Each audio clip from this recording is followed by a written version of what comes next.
श्री शिवाय नमस्तुभ्यम। हर हर महादेव।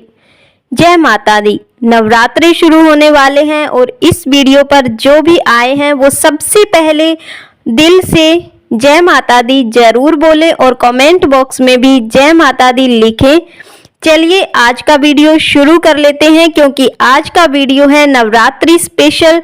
नवरात्रे शुरू हो चुके हैं मानो, तो फिर नवरात्रि शुरू होने के साथ ही सभी लोग अपने घरों में कलश स्थापना जरूर करते हैं। जिस घर में कलश स्थापना हुई होती है वहां माँ गौरी का निवास होता है और उस घर में हमेशा सुख शांति बनी रहती है।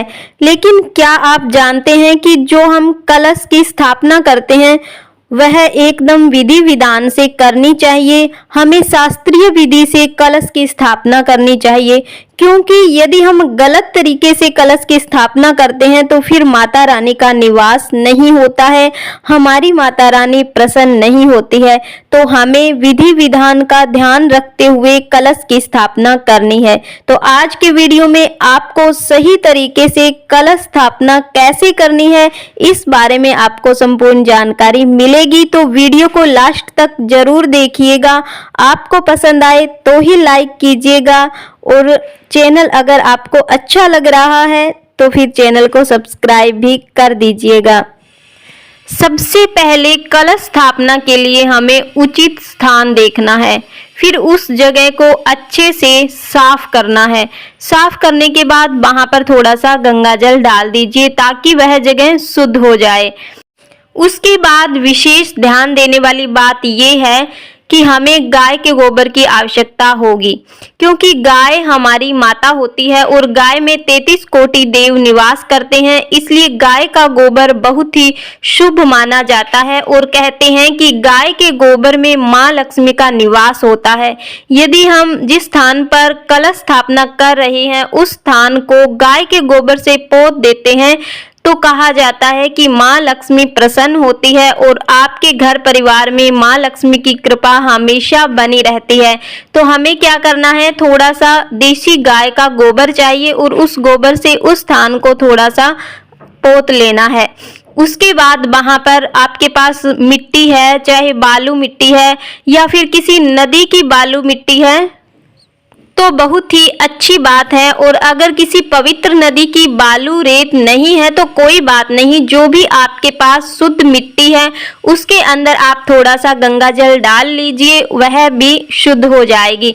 उसके बाद आपको क्या करना है, इसमें थोड़े से आपको जौ मिलाने हैं। जो आपके पास बालू मिट्टी है उसके अंदर थोड़े से जौ मिला देने हैं। जौ मिलाने के बाद जहां पर आपने गाय के गोबर से पोता है उस स्थान पर आपको एक क्यारी सी बना लेनी है, यानी कि उस मिट्टी को इकट्ठा कर लेना है। फिर उसके ऊपर आपको थोड़ा सा जल डालकर उसको गीला कर लेना है।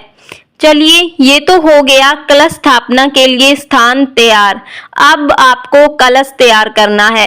कलश आप सोना, चांदी, पीतल, तांबा किसी का भी ले सकते हैं, लेकिन आपको ध्यान रखना है कि लोहे और स्टील का कलश आपको नहीं लेना है, ये शुभ नहीं माना जाता। अब आपको क्या करना है कि जो भी आपने कलश लिया है उस कलश को साफ कर लेना है और फिर उस कलश के ऊपर आपको मोली बांधनी है। कलश के मुख पर आपको मोली बांधनी है और कलश पर आपको रोली से स्वास्तिक बना लेना है। इसके बाद आपको कलश के अंदर क्या डालना है वो ध्यान से सुन लीजिए। आपको कलश के अंदर सबसे पहले शुद्ध जल डालना है और उसमें थोड़ा सा गंगा जल मिला लेना है। इसके बाद आपको कलश के अंदर अक्षत, पुष्प, पान, सुपारी, इलायची, लौंग और एक सिक्का डालना है। चलिए कलश भी तैयार हो गया और कलश के लिए स्थान भी तैयार हो गया। अब आपको ध्यान देने वाली बात यह है कि आपको कलश की स्थापना हमेशा ईशान कोण में करनी है। क्योंकि यह दिशा बहुत ही शुभ मानी जाती है। आप पूर्व दिशा में भी कलश की स्थापना कर सकते हैं, उत्तर दिशा में भी कलश की स्थापना कर सकते हैं, लेकिन आपको दक्षिण और पश्चिम दिशा की तरफ कलश की स्थापना नहीं करनी है। इस बात का आपको विशेष ध्यान रखना है।